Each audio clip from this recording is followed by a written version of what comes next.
السلام علیکم ورحمۃ اللہ وبرکاتہ۔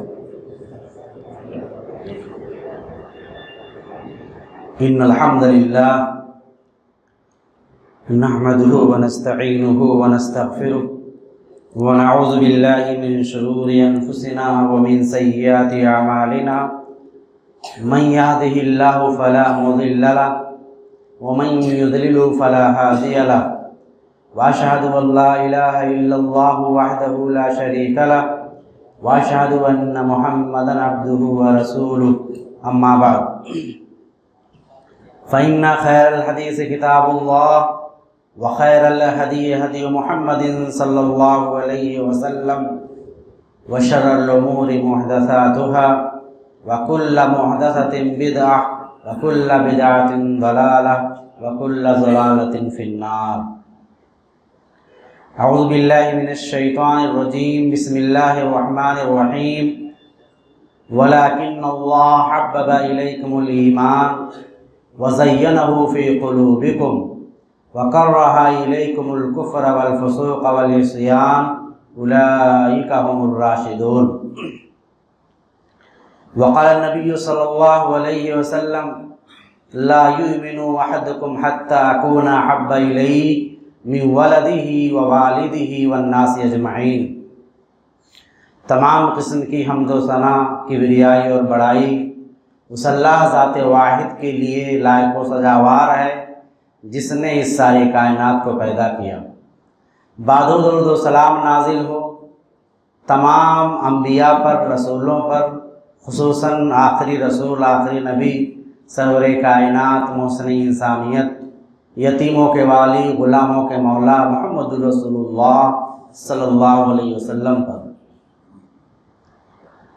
حضرات، یہ ہم جیسے نوجوانوں کی خوش نصیبی ہے کہ اس مسجد میں بیٹھ کر ہم آپ کے سامنے روبرو ہیں جس مسجد میں جماعت کے بزرگ علماء کرام تشریف لا چکے ہیں۔ بڑے بڑے ہمارے اسلاف یہاں آ کر تقریریں کر چکے ہیں۔ ڈاکٹر معین الحق صاحب سے بات ہوئی، ملاقات ہوئی، آپ نے کہا کہ اس مسجد میں صوفی نظیر کشمیری صاحب بھی رحمۃ اللہ علیہ تشریف لا چکے ہیں۔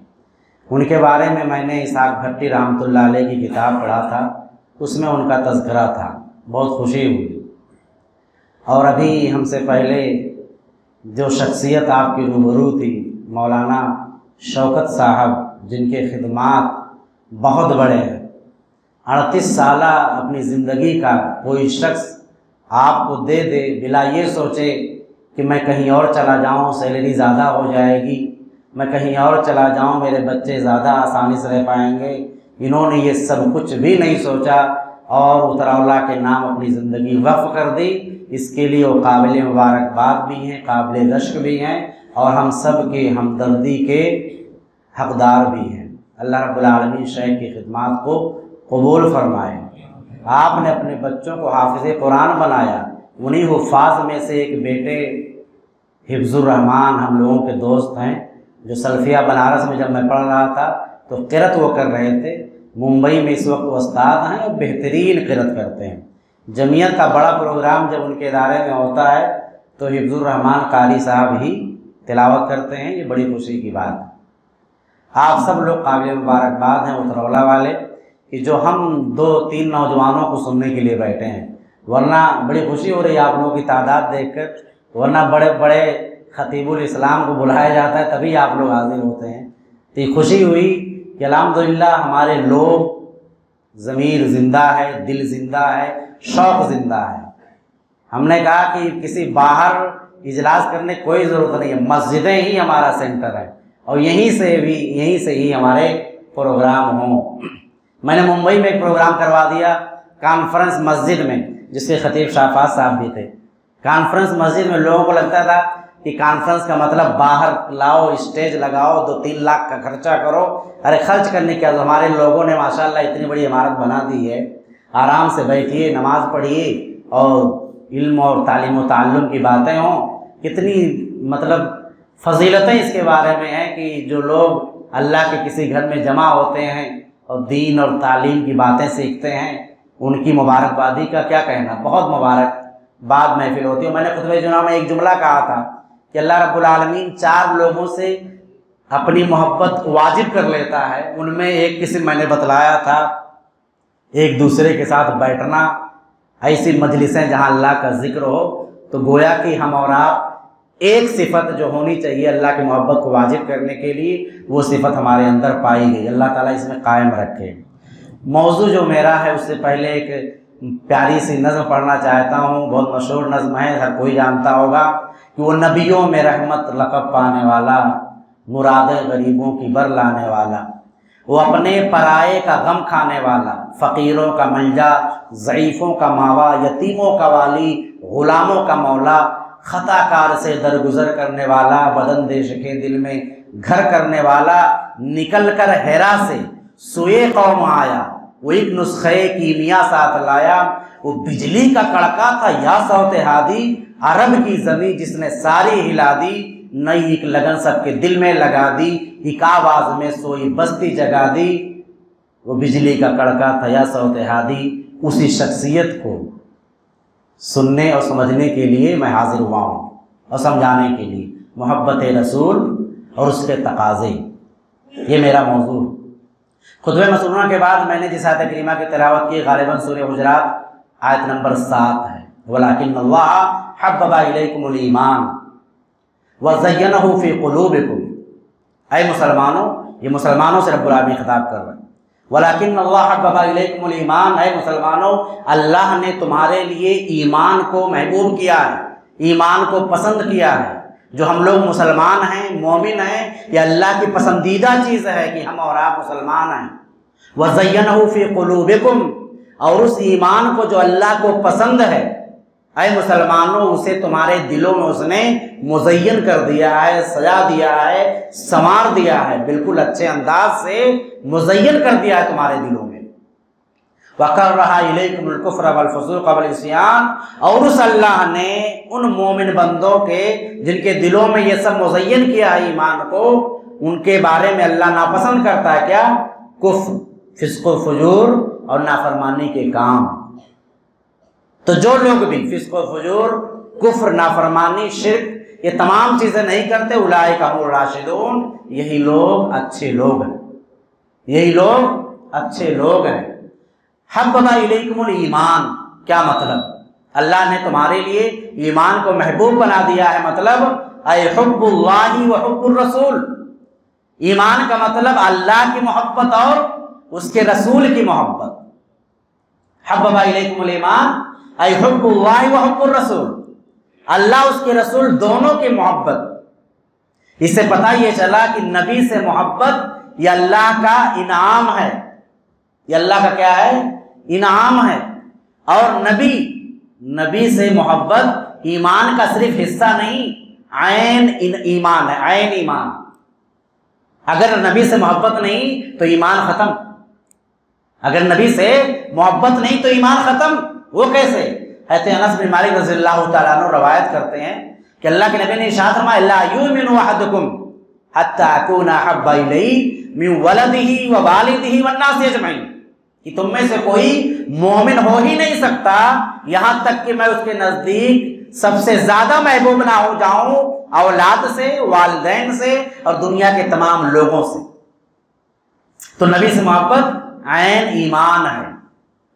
کہ محمد سے وفا تو نے تو ہم تیرے ہیں، کہ محمد سے وفا تو نے تو ہم تیرے ہیں. رب العالمین نے یہ کہا قل ان کنتم تحبون اللہ، اے نبی آپ کہہ دیجئے ان سے کہ اگر تم اللہ سے محبت کرتے ہو فاتبعونی، تو کس کی اتباع کرو؟ میری، یعنی اللہ کے رسول کی. اللہ رب العالمین نے ایک جگہ ارشاد فرمایا غالباً سورۃ الاحزاب میں النبی اولا بالمؤمنین من انفسہم، کہ نبی کی شخصیت اور نبی کی ذات مومنوں سے ان کے اپنے جانوں سے زیادہ اہمیت کی حامل ہے. النبی اولا، نبی زیادہ حقدار ہیں مسلمانوں سے کہ مسلمان اپنی جان سے زیادہ نبی کی زندگی کو اہمیت دیں. النبی اولا بالمؤمنین من انفسہم. حضرت عبداللہ بن ہشام روایت کرتے ہیں فتح الباری جلد نمبر 1 صفحہ 59 پر کہتے ہیں عمر بن خطاب رضی اللہ تعالیٰ عنہ ایک مرتبہ کہنے لگے اللہ کے نبی صلی اللہ علیہ وسلم سے کہ اللہ کے رسول آپ میری جان کے علاوہ دنیا کی ہر چیز سے زیادہ محبوب ہیں. آپ اے اللہ کے رسول آپ میری جان کے علاوہ دنیا کی ہر چیز سے زیادہ محبوب ہیں. اللہ کے نبی نے کہا عمر قسم ہے اس ذات کی جس کے ہاتھ میں میری جان ہے، تم اس وقت تک مومن نہیں ہو سکتے جب تک کہ میں تمہارے نزدیک تمہاری جان سے بھی زیادہ محبوب نہ ہو جاؤں. کوئی انسان حضرت عمر بن خطاب کو اللہ کے تم مومن ہو ہی نہیں سکتے. عمر بن خطاب نے فوراً جواب دیا اے اللہ کے رسول اب آپ میری جان سے بھی زیادہ محبوب ہو گئے. تو اللہ کے رسول نے کہا اے عمر اب یعنی اب جا کر کے تمہارا ایمان مکمل ہوا. تو نبی سے محبت اللہ رب العالمین نے سورہ توبہ آیت نمبر 24 میں ارشاد فرمایا قل ان کان آباؤکم وابناؤکم واخوانکم وازواجکم وعشیرتکم واموال اقترفتموها وتجارة تخشون كسادها ومساكن ترضونها احب اليكم من الله ورسوله وجهاد في سبيله فتربصوا حتى ياتي الله بامره والله لا يهدي القوم الفاسقين. اللہ رب العالمین نے اس آیت کریمہ کے اندر وہ تمام چیزیں جو چیزیں ہمیں اللہ اس کے رسول کی محبت سے دور لے جاتی ہیں اس کا تذکرہ کیا. اللہ اس کے رسول کی محبت سے جو چیزیں ہمیں دور لے جاتی ہیں اللہ نے اس کا تذکرہ کیا. کیا کہا قل اے نبی آپ کہہ دیجئے اگر تمہارے باپ تمہارے بیٹے تمہارے بھائی تمہاری بیویاں تمہارا خاندان قبیلہ تمہارا مال جو تم نے کمایا ہے وہ تجارت جس کی کساد بازاری سے تم ڈرتے ہو اور وہ خوبصورت محل اور گھر اگر یہ 8 چیزیں تمہیں اللہ اس کے رسول اور اللہ کے راستے میں جہاد کرنے سے زیادہ محبوب ہوں تو سن لو انتظار کرو اللہ کے عذاب کا. انتظار کرو کس کا؟ اللہ کے عذاب کا. اگر یہ 8 چیزیں ہمیں اللہ اس کے رسول کی محبت کے رستے میں آڑے آتی ہیں تو گویا کہ ہم اللہ سے جنگ کا اعلان کر چکے ہیں. اب ہمیں اور آپ کو غور کرنا ہے کہ کیا ہمارے دل میں ان 8 چیزوں سے زیادہ اللہ اس کے رسول اور اللہ کے راستے میں جہاد کرنا زیادہ محبوب ہے یا یہ 8 چیزیں؟ 8 چیزیں کیا میں نے بتلائیں؟ پھر ریپیٹ کرتا ہوں. باپ اولاد بھائی بیوی خاندان قبیلہ 5 مال جسے ہم نے کمایا ہے تجارت جس کی کساد بازاری یا نقصان سے ہم ڈرتے ہیں اور وہ حسین اور خوبصورت محل جس میں ہم رہتے ہیں.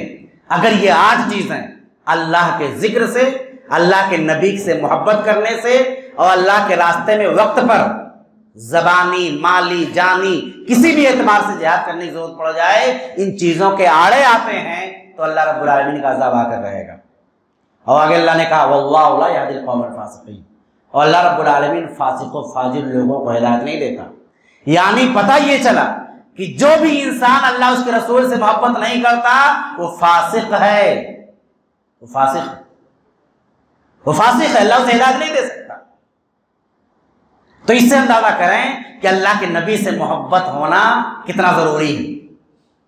اللہ کے نبی سے محبت کتنا ضروری ہے. محبت عام طور پر دنیا میں 3 چیزوں کی وجہ سے کی جاتی ہے. 3 چیزوں کی وجہ سے محبت کیوں؟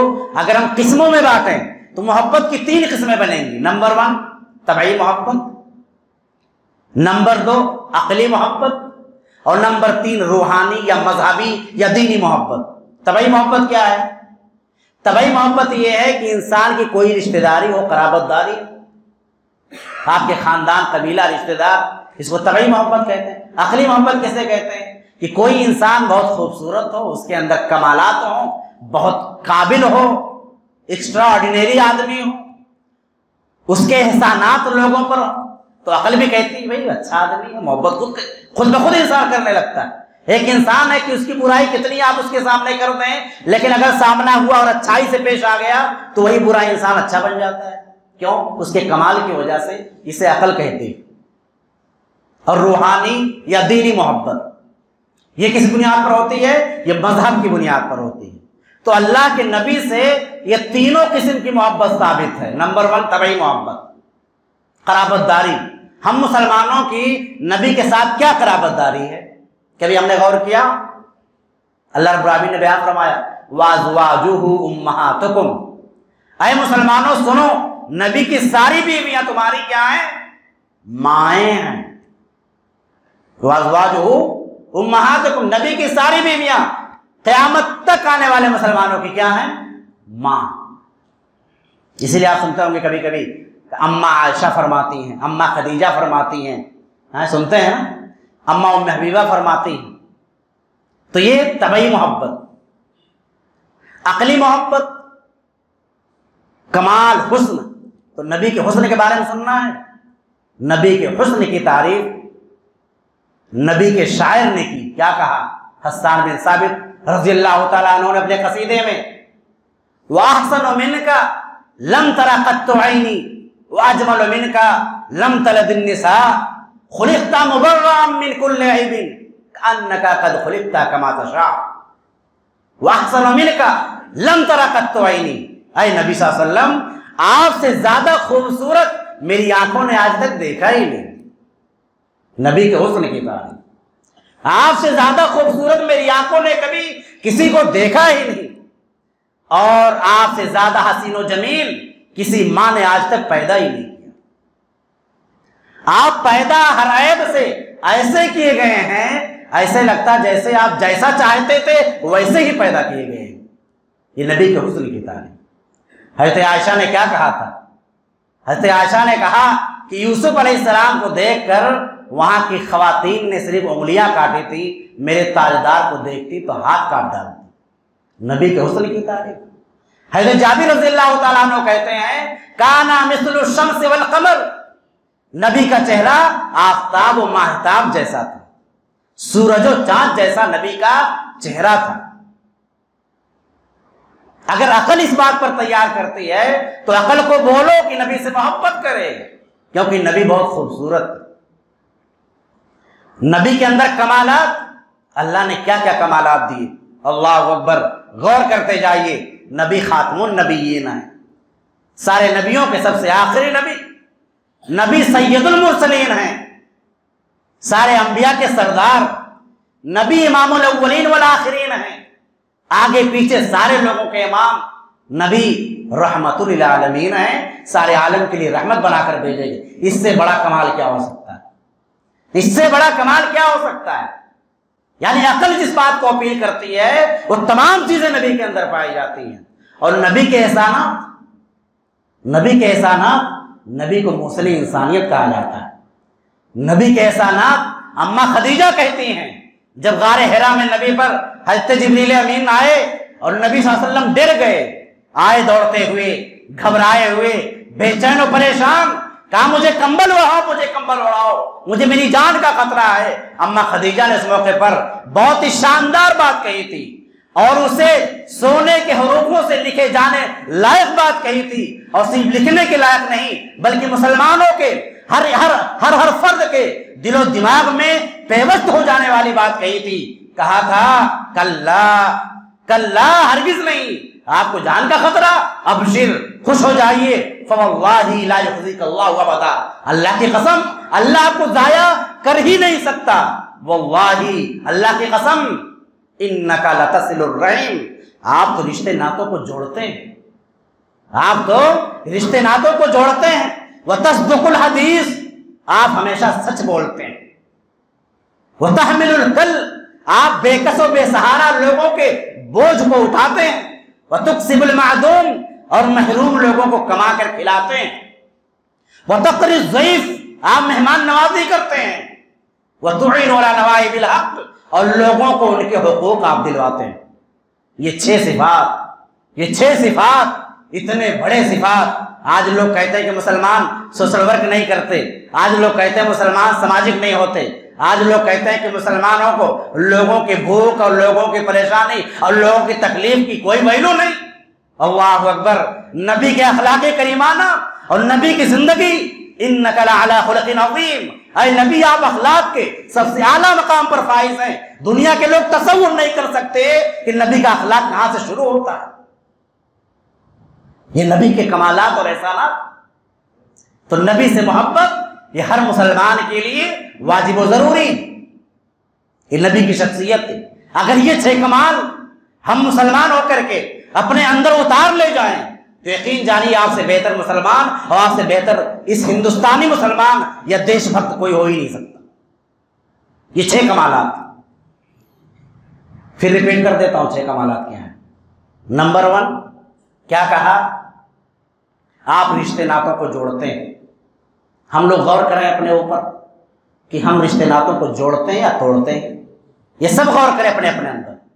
سب لوگ یہاں کسی کو کسی کا نام نہیں لینا ہے. سب اپنے اپنے اندر غور کریں. انک لتصل الرحم. اے نبی آپ رشتے ناتوں کو جوڑتے تھے. اب ہم لوگ غور کریں کہ ہم میں سے کتنے لوگ ہیں یا میں عبد الکریم رشتے ناتوں کو جوڑتا ہوں یا توڑتا ہوں. زید بکر عثمان جتنے لوگ بیٹھے ہیں یہ سارے لوگ غور کریں کہ رشتے ناتوں کو جوڑتے ہیں یا توڑتے ہیں. رشتے ناتوں کو جوڑنا یہ نہیں ہے کہ سامنے والا جوڑے تب آپ جوڑیں, سامنے والا توڑے تب آپ جوڑیں. اسے کہتے ہیں لیس الواصل بالمکافی. کیا ہے کہ ملت جوڑنے والا وہ نہیں کہ جو برابری کرے. وہ سلام کریں گے تو میں سلام کروں گا, وہ دعوت دیں گے تو میں دعوت دوں گا. یہ تو کیا ہے؟ یہ برابری. یہ برابری ہے. Give and take. ایک ہاتھ سے دو ایک ہاتھ سے لو. نہیں, وہ نہیں دے رہا, آپ اسے دیں. رشتے ناتوں کو جوڑنا. دوسری بات کیا کہیں؟ آپ سچ بولتے ہیں. میں غور کروں اپنے اوپر, کیا میں سچ بولتا ہوں؟ کیا جب ضرورت پڑتی ہے جھوٹ بولنے کی میں جھوٹ نہیں بولتا؟ کیا مجھے سچائی کے لیے کبھی سچ بولنا ہوتا ہے تو میں بولتا ہوں؟ کیا خاندان اور قبیلہ آڑے نہیں آتا؟ سچ بولنا, جھوٹ نہیں بولنا ہے, سچ بولنا ہے, ہمیشہ سچ بولنا ہے. ابھی ایک صاحب سے ملاقات ہوئی, بس کے کنڈکٹر یا کیا تھے, کہنے لگے کہ اگر 4 روپیہ 90 پیسہ کرایہ ہوتا تھا تو میں 5 روپیہ نہیں لیتا تھا. کہتے تھے کہ اگر میں وہ 10 پیسہ بھی بچا لیتا تو شام تک تقریباً 100 روپیہ ہو سکتا تھا. کب؟ 80 کے زمانے میں, 80 اور 70 کے زمانے میں. یہ ایمانداری ہوتی تھی. یہ کیا ہوتی تھی؟ ایمانداری ہوتی تھی. آج 5 روپے کا سامان ہے, 5 روپے کا کام کریں گے تو ہم چاہیں گے 50 روپیہ مل جائے. اور یہی وجہ ہے کہ آج حالات ہمارے دگرگوں. وتصدق الحدیث, سچ بولنا ہے. نمبر 3 تیسرا کام کیا کرنا ہے؟ جو مجبور اور لاچار لوگ ہیں ان کے بوجھ کو اٹھاؤ سماج کے اندر. جو پریشان حال ہیں ان کی پریشانیوں کو اٹھاؤ, ان کی تکلیفوں کو اٹھاؤ. وتکسب المعدوم, اور جو محروم لوگ ہیں کما کر نہیں کھا سکتے انہیں کما کر کے دو. کما کر کے سینت کر رکھ لو گے, یہی بچے آپ کو قبرستان میں ڈھکیل کر آئیں گے اور پھر وراثت کے لیے جھگڑا کریں گے. جو اللہ کے راستے میں خرچ کرو گے وہی آپ پانے والے ہو اللہ کے یہاں. تو جو محروم لوگ ہیں نبی ان محروموں کو کما کر کھلاتے تھے. وتقری الضیف, مہمان نواز بنو. آج مہمان آ جائیں گھر کی خواتین منہ بنانے لگتی ہیں. کون کھانا بنائے گا, کون چائے بنائے گا, کون مرغ مسلم بنائے گا, ہم نہیں کر پائیں گے. اللہ اکبر. وتقری الضیف, مہمان نواز بنو, رب کا شکر ادا کرو کہ اللہ نے اتنی دولت دی ہے کہ آپ کسی کی مہمان نوازی کر سکتے ہیں. ورنہ اللہ کے رسول کے زمانے میں کچھ ہوتا ہی نہیں تھا, کچھ ہوتا ہی نہیں تھا. کبھی کبھی مہمان آئے, اللہ کے نبی نے اعلان کر دیا میرے مہمان کو کون مہمان بنائے گا. وہ سوچ رہے ہیں کہ نبی کے گھر میں کچھ کھانے کو نہیں ہے, کون ہے جو میرے مہمان کو مہمان بنائے گا. ایک صحابی کھڑے ہو گئے, میں مہمان بناؤں گا. پتا کیا چلا, گھر میں کچھ ہے ہی نہیں, چند روٹیاں ہیں بس, اور بچوں کو کھانا تھا. مہمان بنا کر لے کر چلے گئے. بیوی کو سمجھایا, آج بیویاں کیسی ہوتی, بیوی کو سمجھایا, کہا جب مہمان سامنے بیٹھ جائیں تو تم چراغ بجھا دینا, اور جب تم چراغ بجھا دو گی تو میں اپنا منہ ایسے ہی چلاؤں گا, ایسے ہی, تاکہ مہمان کو لگے میں جو کچھ کھا رہا ہوں. اور اس طرح سے مہمان بھر پیٹ کھا لے گا, جو کچھ ہے گھر میں وہ کھا لے گا. اور بچوں کو پہلے ہی سلا دو. اللہ اکبر. کسی کو نہیں خبر, نبی تک کو نہیں بتایا. آسمان سے آیت نازل ہو گئی, یؤثرون علی انفسہم ولو کان بہم خصاصہ. اپنے اوپر بتاؤ محتاجگی کے باوجود اپنے اوپر ترجیح. آج آپ کے پاس دولت ہے, آج آپ مہمان نوازی نہیں کر پاتے. آج ہماری مائیں اور بہنیں اس کے لیے نہیں تیار ہو پاتی. نبی کی صفت وہ تقریر ضعیف، مہمان نواز تھے نبی صلی اللہ علیہ وسلم. وہ تعین علی نوائب الحق، اور لوگوں کو ان کے حقوق دلواتے تھے. مطلب حق کے لیے آواز اٹھاتے تھے. جس کا حق ہے اس کو دلوانا. ایک شخص آیا اللہ کے نبی کے پاس، کہا کہ ابو جہل کتنا بڑا دشمن اسلام کا. ابو جہل میرا پیسہ لے لیا، نہیں دے رہا ہے. کس کے پاس آئے کہنے؟ اللہ کے رسول کے پاس. کتنا بڑا دشمن ابو جہل، نبی کا چچا بھی ہے. اللہ کے نبی فوراً پہنچ گئے اس کے دروازے پر. دروازہ کھٹکھٹایا، ابو جہل باہر نکلا. نبی کی ہیبت اور نبی کا رعب ڈر گیا. کہا ابو جہل یہ فلاں شخص ہے، اس کی تم نے کچھ چیزیں لے رکھی ہیں، کیوں واپس نہیں کرتے ہو؟ فوراً واپس اندر گیا اور تمام چیزیں لا کر اس کو دے دی. یہ کس چیز کا رعب تھا؟ یہ کس چیز کا دبدبا تھا؟ یہ تھا اخلاق کا، یہ تھا کردار کا. آج کا رعب نہیں کہ آپ سے لوگ ڈرتے ہیں کیونکہ آپ علاقے کے بھائی ہیں، کیونکہ آپ علاقے کے گنڈے ہیں، کیونکہ آپ کے باپ بہت مضبوط ہیں، اتنے مضبوط کہ کسی کو کبھی بھی کچھ کر سکتے ہیں. نہیں، اس رعب کی اسلام میں کوئی ضرورت نہیں. رعب ہوگا ایمانداری کا، رعب ہوگا سچائی کا، رعب ہوگا حق بات کہنے کا، رعب ہوگا غریبوں کا مسیحا بننے کا. یہ صفات اگر آ گئی تو لوگوں کے دلوں میں آپ کا رعب پیدا ہوگا. یہ 5 چیزیں 6 چیزیں جو میں نے گنائی ہیں ہم لوگ اپنے اندر لے آئیں. محبت رسول کے بارے میں بھی میں نے بتلایا. کتنا منٹ ہے؟ 10 منٹ اور بولنا ہے اس کے تقاضے پر. محبت رسول آپ نے سنا، اب تقاضا کیا ہے؟ نبی سے محبت. بہت لوگ ہیں محبت کرنے والے، اور نبی سے محبت کے نام پر نہ جانے کیا کیا گل کھلائے جاتے ہیں. ویسے لوگ بھی بہت ہیں. آئیے ذرا دیکھیں کہ قرآن و حدیث ہمیں محبت کے تقاضے کیا بتلاتے ہیں.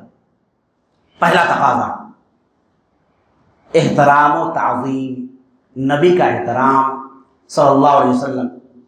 اللہ نے ارشاد فرمایا یا ایھا الذین آمنوا لا تقدموا بین یدی اللہ ورسولہ واتقوا اللہ ان اللہ سمیع علیم. اے مسلمانوں، اللہ اس کے رسول سے آگے نہ بڑھو، اللہ سے ڈرو، بے شک اللہ تعالیٰ سننے والا جاننے والا ہے. اللہ اس کے رسول سے آگے نہ بڑھو.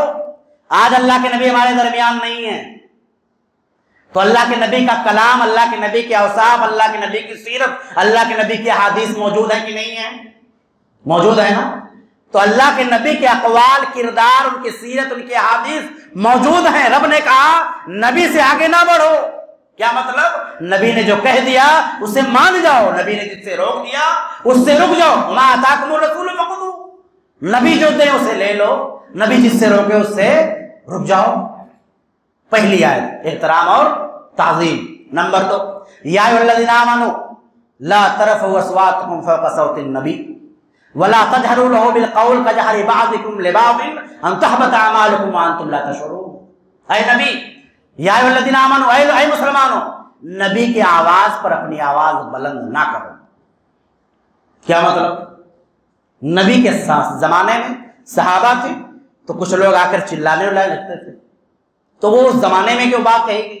اب اس زمانے میں نبی کی آواز پر آواز بلند کرنے کا مطلب کیا ہے؟ یہ ہے کہ نبی کی کوئی بات بتلائی جائے اور آپ اس کو نہ مانیں.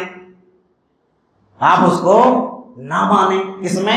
نفرت میں، عصبیت میں، تعصب میں، جلن میں، حسد میں کہ کس مسلک والا مجھے سمجھا رہا ہے. نہیں، یہی ہے نبی کی آواز پر آواز بلند کرنا.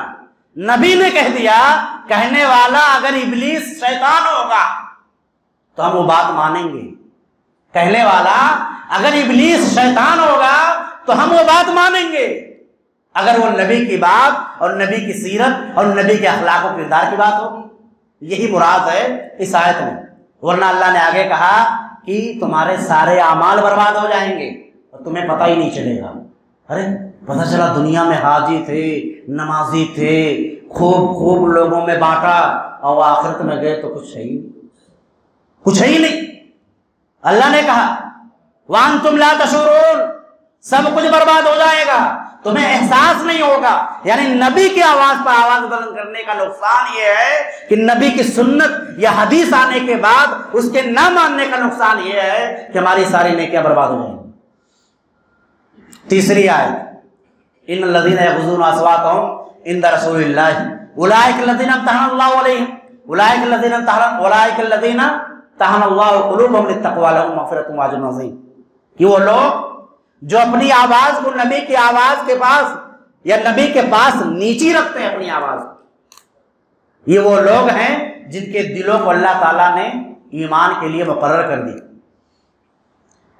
وَلَهُمْ مَغْفِرَةٌ, ایسے لوگوں کے لیے مغفرت, ایسے لوگوں کے لیے مغفرت. تو کس کے دل اللہ نے چن لیے ہیں؟ اس کے دل جو نبی کی آواز پر اپنی آواز بلند نہیں کرتا. نبی کی بات آ گئی سائلنٹ ہو جائے, سر جھکا دے, قبول کر لے. حضرت عمر بن خطاب کیا کہا؟ جس نے کہہ دیا کہ محمد صلی اللہ علیہ وسلم انتقال کر گئے اس کا سر قلم کر دیا جائے گا.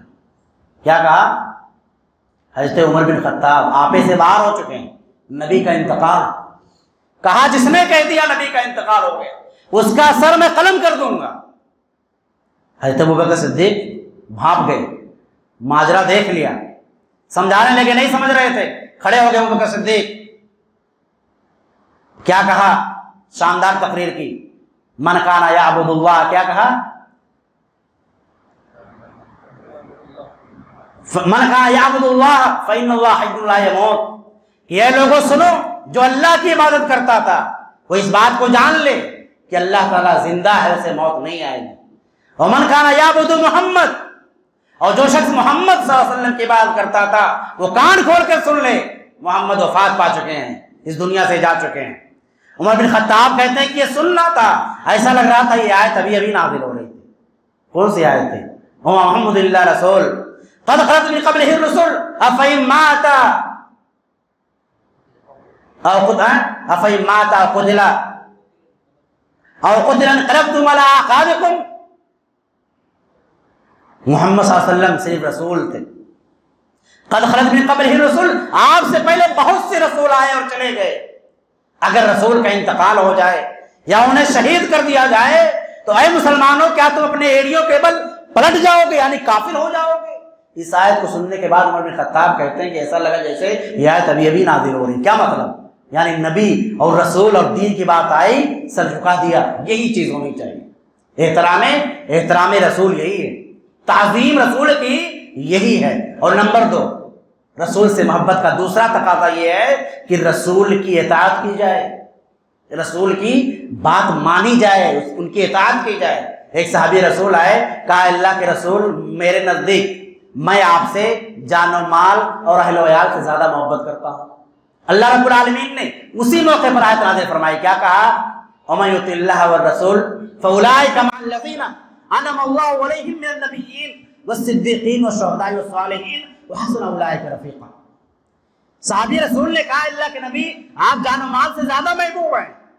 تو اللہ تعالیٰ نے جواب دیا کہ جان و مال سے زیادہ محبوب ہیں تو سنو, جو اللہ اس کے رسول کی اطاعت کرے گا وہ ان لوگوں کے ساتھ ہوگا جو انبیاء میں سے ہوں گے, رسولوں میں سے ہوں گے, نبیوں صدیقین میں سے ہوں گے, شہداء و صالحین میں سے ہوں گے. وحسن اولئک رفیقا, اور یہ بہترین لوگ ہیں. یعنی اگر ان کا ساتھ چاہیے تو اللہ اس کے رسول کی کیا کرنا ہے؟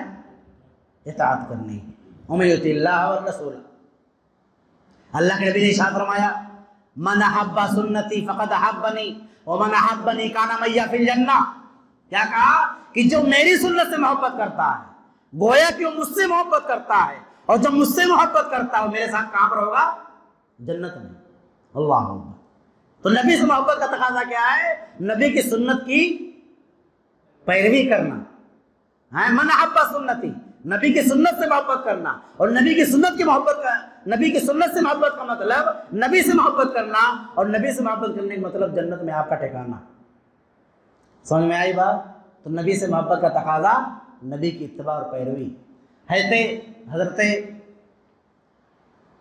امام مالک غالباً ہے یا حضرت سفیان ثوری رحمۃ اللہ علیہ کہتے ہیں کہ المحبت اتباع رسول اللہ صلی اللہ علیہ وسلم, کہ محبت کا مطلب یہی ہے کہ رسول کی اتباع اور پیروی کی جائے. محبت کا مطلب یہی ہے کہ رسول کی اتباع اور پیروی کی جائے۔ نمبر 3، محبت رسول کا تقاضا کہ نبی سے دلی محبت کیا جائے۔ کس سے؟ دل سے، زبان سے نہیں، دل سے۔ یہ دل آپ کا کیا کہا اللہ رب العالمین نے؟ فَلَا وَرَبِّكَ لَا يُؤْمِنُونَ حَتَّى يُحَكِّمُوكَ فِي مَا شَجَرَ بَيْنَهُمْ ثُمَّ لَا يَجِدُوا فِي أَنفُسِهِمْ حَرَجًا مِّمَّا قَضَيْتَ وَيُسَلِّمُوا تَسْلِيمًا۔ قسم ہے اس ذات کی جس کا ہے فَلَا وَرَبِّكَ، اے نبی قسم ہے تیرے رب کی۔ اللہ تعالیٰ اپنی قسم خود کھا رہا ہے، فَلَا وَرَبِّكَ۔ اللہ تعالیٰ اپنے رسول کو کہتے ہوئے کہتا ہے، اے نبی تیرے رب کی قسم، لا یؤمنون، وہ لوگ مسلمان نہیں ہو سکتے، حتی یحکموک فیما شجر بینہم، یہاں تک کہ اپنے تمام معاملات میں آپ کو حاکم نہ بنانے، ثم لا یجدوا فی انفسہم حرجا مما قضیت، اور جب آپ فیصلہ کرتے ہیں تو اس میں کوئی حرج محسوس نہ کریں۔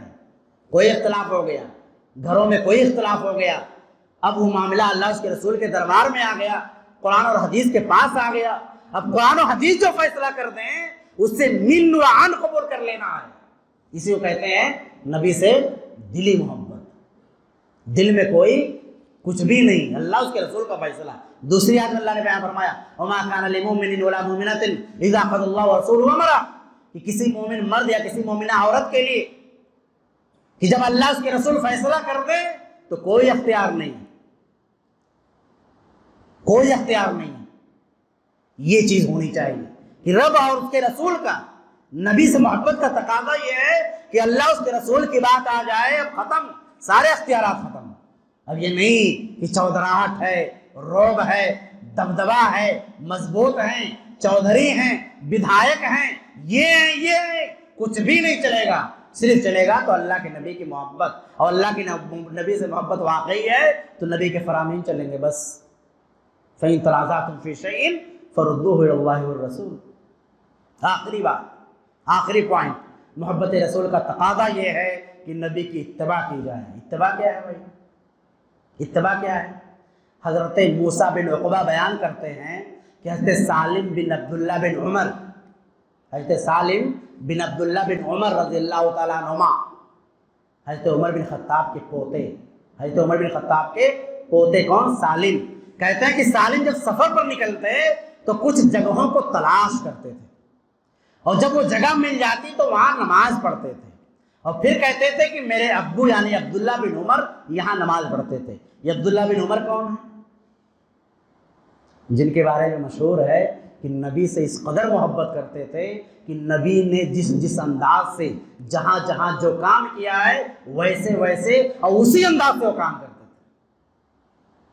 تھے۔ عبداللہ بن عمر نماز جہاں پڑھی ہے وہیں نماز پڑھتے تھے، وضو کر کے جہاں کھڑے ہوتے تھے آسمان کی طرف مسکراتے تھے رسول، وہ ویسے ہی مسکراتے تھے۔ نبی جہاں پر بیٹھ کر کے استنجا کیے تھے، انہیں استنجا لگی ہو یا نہ لگی ہو ایسے ہی جا کر بیٹھ جاتے تھے۔ اللہ اکبر، اتباع، اتباع، اتباع۔ یہ رسول کی زندگی، رسول کی سیرت، رسول کے اخلاق و کردار، اس انداز سے۔ حضرت انس بن مالک رضی اللہ تعالیٰ عنہ کہتے ہیں مجھے کدو نہیں پسند تھا، مجھے کدو نہیں پسند تھا، لیکن جب میں نے سنا میرے رسول کو کدو پسند ہے اسی دن سے مجھے کدو پسند ہو گیا۔ اسے کہتے ہیں اتباع۔ حضرت جابر رضی اللہ تعالیٰ عنہ کہتے ہیں کہ مجھے سرکہ نہیں اچھا لگتا تھا، مجھے سرکہ اچھا نہیں لگتا تھا۔ ایک دن میں نے سنا کہ رسول کہہ رہے ہیں کہ سرکہ تو سالن ہے، سرکہ تو سالن ہے۔ کہتے ہیں تب سے میں سرکہ کھانے لگا، تب سے میں نبی کی اتباع یہ ہے۔ اتباع کہتے ہیں کہ کوئی گاڑی آپ کی گاڑی کا پیچھا کرے، کوئی گاڑی آپ کی گاڑی کا تعاقب کرے، پیچھا کرے، اسی کو اتباع کہتے ہیں۔ اگر گاڑی آپ چلا رہے ہیں، آپ کے پیچھے کوئی گاڑی لگاتار پیچھا نہیں کر رہی ہے، ادھر ادھر چلی جا رہی ہے، گویا کہ اس گاڑی کا پیچھا نہیں کیا گیا، گویا کہ نبی کی اتباع نہیں کی گئی، ادھر ادھر جایا گیا کہ محمد سے وفا تو نے تو ہم تیرے ہیں۔ وہ نبیوں میں رحمت، لقب پانے والا، مرادیں غریبوں کی برلانے والا، وہ اپنے پرائے کا غم کھانے والا، فقیروں کا ملجا، ضعیفوں کا ماوا، یتیموں کا والے، غلاموں کا مولا، خطا کار سے درگزر کرنے والا، بداندیش کے دل میں گھر کرنے والا۔ میرے دوستوں، بھائیوں اور بزرگوں، اسلامی ماں اور بہنوں، آپ سے تقاضا، گزارش اور امید یہی ہے کہ ہم رسول سے ویسے ہی محبت کریں گے جیسا محبت کرنے کا رب حکم دیتا ہے، اس کے رسول حکم دیتے ہیں۔ انہی باتوں کے ساتھ میں اپنی بات ختم کرتا ہوں۔ اللہ تعالی ہم سب کو کہنے سننے سے زیادہ عمل کرنے کی توفیق عطا فرمائے۔ والسلام علیکم ورحمۃ اللہ وبرکاتہ۔